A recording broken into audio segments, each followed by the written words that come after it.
Coba kalian perhatikan judul berita berikut ini. Petani tomat di pagar alam dengan sengaja membuang hasil panen tomat mereka karena harga tomat anjlok yang biasanya 6.000 per kilo menjadi Rp300 per kilo. Untuk memahami alasan para petani melakukan tindakan tersebut, marilah kita terlebih dahulu memahami bunyi hukum penawaran. Simak pembahasannya.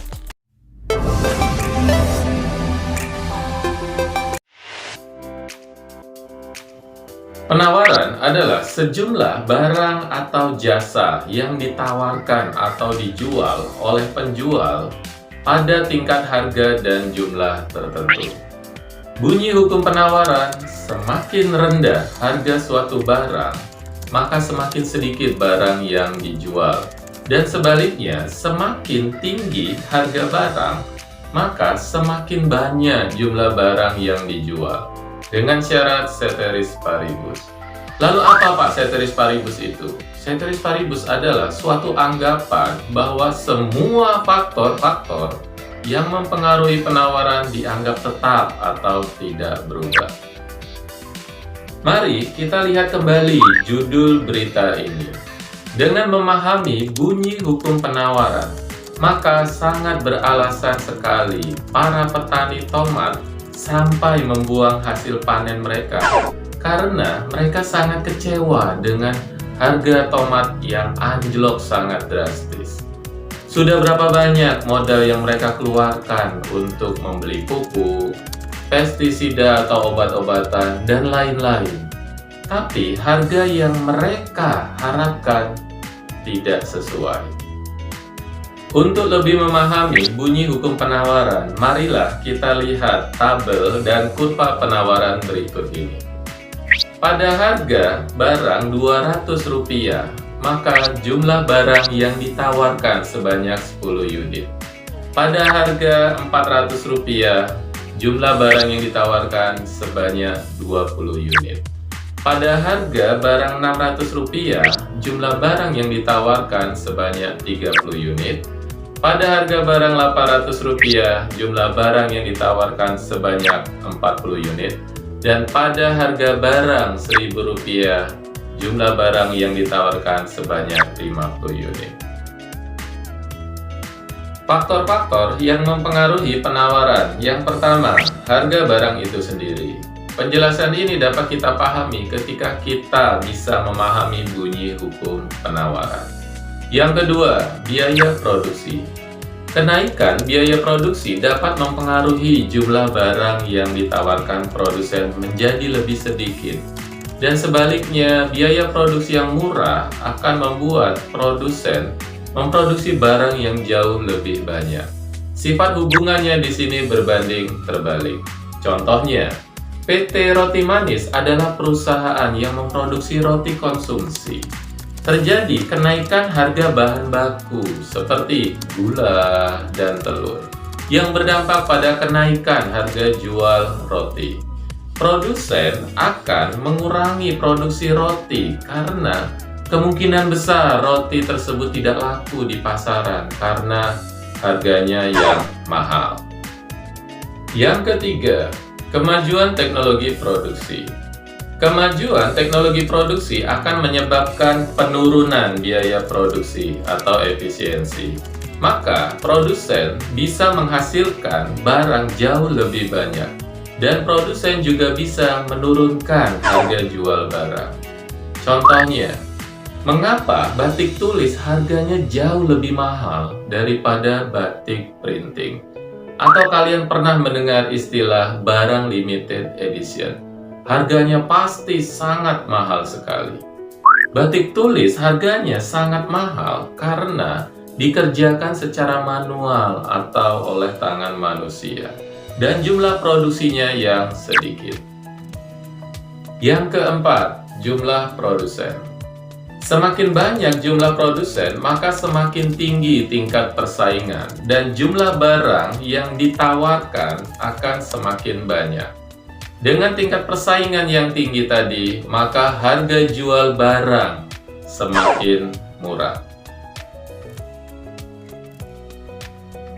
Perhatikan gambar kurva penawaran berikut ini. Kurva penawaran mengalami pergerakan atau movement di sepanjang garis kurva penawaran itu sendiri, jika sesuai dengan bunyi hukum penawaran.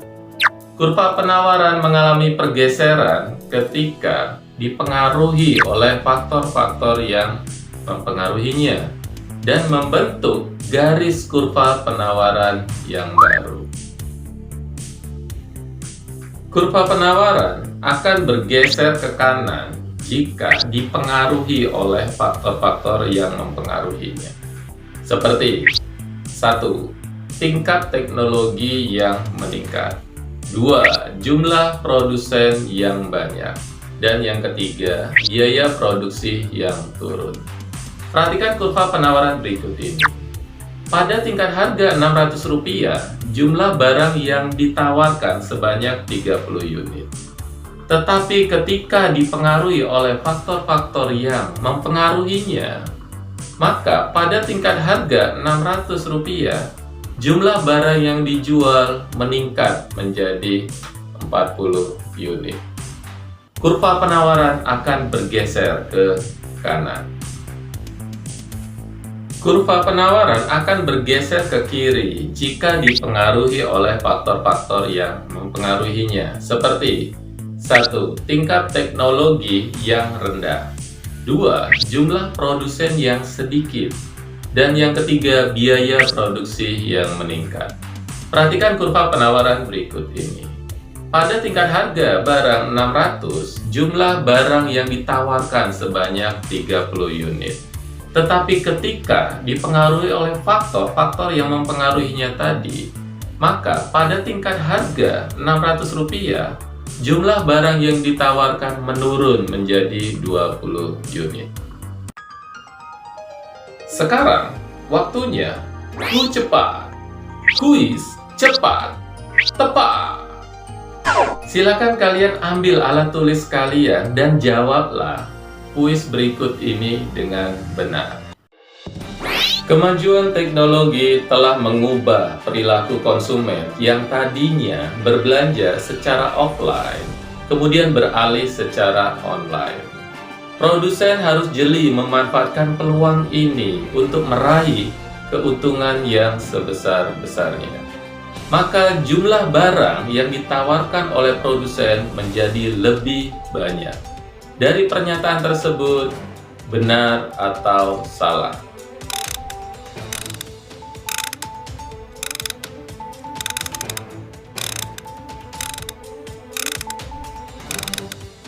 Jawaban pernyataan di atas benar, karena dengan sistem belanja online, maka produsen mempunyai peluang dalam memperluas jaringan distribusi melalui promosi secara online.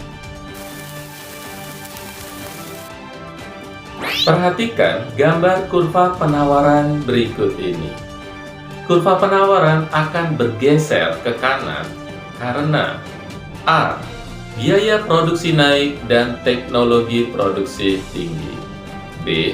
Teknologi produksi tinggi dan biaya produksi turun. C. Jumlah produksi sedikit dan teknologi produksi turun. D. Biaya produksi naik dan jumlah produksi banyak.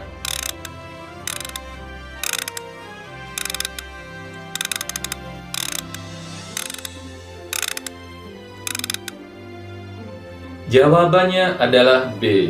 Teknologi produksi tinggi dan biaya produksi turun. Karena dengan kedua faktor ini, maka perusahaan bisa melakukan efisiensi, sehingga harga jual barang bisa menjadi lebih murah dan jumlah barang yang dihasilkan akan semakin banyak, sehingga menyebabkan kurva bergeser ke kanan.